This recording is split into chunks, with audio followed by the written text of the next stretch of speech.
नमस्कार। आज हम नागालैंड पर एक गहन चर्चा करने वाले हैं।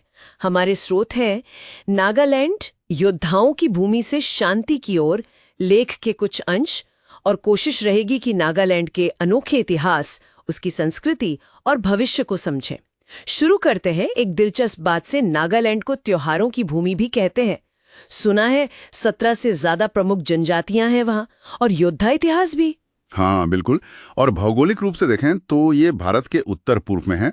सीमाएं असम, अरुणाचल, मणिपुर और म्यांमार से लगती हैं।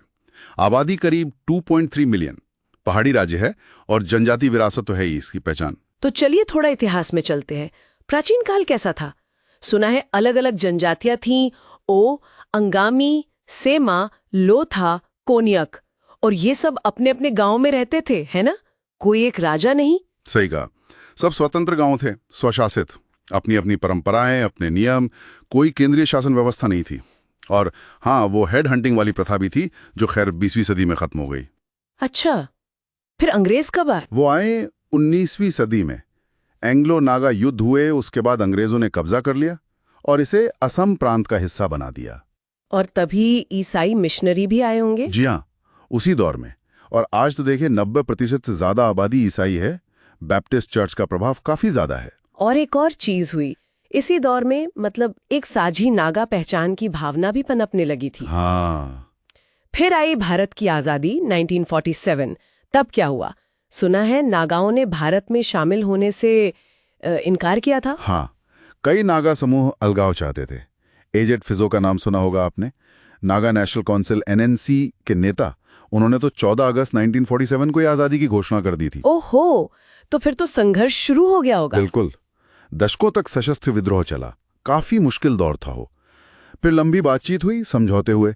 1957 में नागा हिल्स और त्वेनसांग क्षेत्र को मिलाकर एक केंद्र शासित प्रदेश बनाया गया। और फिर राज्य बना। हाँ, 1960 में एक अहम 16 सूत्री समझौता हुआ, भारत सरकार और नरमपंथी नागा नेताओं के बीच। इसी के आधार पर 1 दिसंबर 1963 को नागालैंड भारत का 16वां राज्य बना।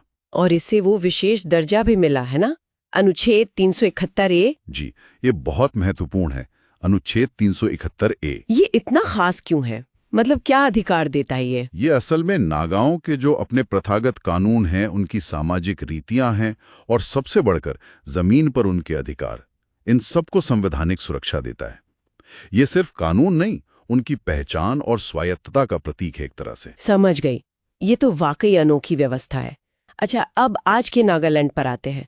संस्कृति के बारे में बताइए। वही 17 जनजातियां। हाँ, और हर एक की अपनी भाषा, अपनी पोशाक, अपना संगीत, अपने त्योहार। दिसंबर में हॉर्नबिल फेस्टिवल होता है, वो तो बहुत मशहूर है। हाँ, सुना है इसके बारे में। वो एक तरह से इन सभी संस्कृतियों का संगम दिखाता है। और आज भी गांव में पारंपरिक परिषदें काफी मजबूत हैं, सामुदायिक बंधन गहरे हैं। इतनी विविध संस्कृति, तो यहाँ की अर्थव्यवस्था किस पर टिकी है? मुख्य रूप से तो कृषि ही है। चावल, मक्का, बागवानी वगैरह। इसके अलावा हस्तशिल्प, हथकरघा और बांस के उत्पाद भी अहम हैं। और नए जमाने के हिसाब से? हाँ, पर्यटन में काफी संभावनाएं हैं, खासकर इको टूरिज्म और कल्चरल टूरिज्म। संगीत का भी जबरदस्त क्रेज है युवाओं में, और उद्यमिता भी धीरे धीरे बढ़ रही है। पर हाँ, इंफ्रास्ट्रक्चर और सुरक्षा की पुरानी चिंताएं थोड़ी धीमी करती हैं औद्योगिक विकास को। और राजनीति और धर्म का क्या सीन है? आपने बताया 90% ईसाई। जी, और चर्च की भूमिका सिर्फ धार्मिक नहीं है। शिक्षा में, समाज में, या तक कि शांति बहाली की कोशिशों में भी चर्च का अहम रोल रहा है। और राजनीतिक स्थिति, वो विद्रोह वाला मुद्दा? राज्य की अपनी विधानसभा है, संसद में भी प्रतिनिधित्व है। उग्रवाद का मुद्दा देखिए अभी पूरी तरह खत्म नहीं हुआ है, लेकिन हाँ, शांति वार्ताएं चल रही हैं। NSCN-IM जैसे बड़े गुट के साथ बातचीत अब काफी आगे बढ़ चुकी है। उम्मीद है कि कोई स्थायी राजनीतिक समाधान निकलेगा। तो भविष्य की क्या संभावनाएं दिख रही हैं? क्या शांति स्थापित हो पाएगी? देखिए, उम्मीद तो यही है। अगर ये शांति वार्ता सफल होती है तो ये दशकों के संघर्ष का अंत होगा, विकास के लिए माहौल बनेगा। इसके साथ ही कनेक्टिविटी पर बहुत जोर है। सड़कें बेहतर हो रही हैं, दीमापुर एयरपोर्ट का विकास हो रहा है, टेलीकॉम नेटवर्क सुधर रहा है, और भारत की एक्ट ईस्ट पॉलिसी का भी फायदा मिल सकता है, म्यांमार के रास्ते दक्षिण पूर्व एशिया से जुड़ने का। ये तो अच्छी बात है। कनेक्टिविटी तो जरूरी है। शांति और कनेक्टिविटी के अलावा और किन चीजों पर फोकस है? इको टूरिज्म और संस्कृति का प्रचार, जैसा मैंने कहा, हॉर्नबिल फेस्टिवल को और बढ़ावा दिया जा रहा है। फिर युवा शक्ति, साक्षरता दर अच्छी है, करीब 80%। हाँ, ये तो काफी ज्यादा है। और युवा संगीत, फैशन, डिजिटल प्लेटफॉर्म्स, नए स्टार्टअप्स, इन सब में आगे आ रहे हैं। स्किल डेवलपमेंट पर भी काम हो रहा है। और सबसे जरूरी, ये सब करते हुए अनुच्छेद 371A के तहत नागा पहचान और परंपराओं को सहेजना, ये संतुलन बनाना है। तो संक्षेप में कहें तो नागालैंड ने एक लंबा सफर तय किया है, प्राचीन योद्धा गांव से एक आधुनिक राज्य तक। अनुच्छेद 371A का विशेष दर्जा, अनोखी संस्कृति, युवा ऊर्जा और शांति की तलाश, ये सब इसके अहम पहलू हैं। बिल्कुल।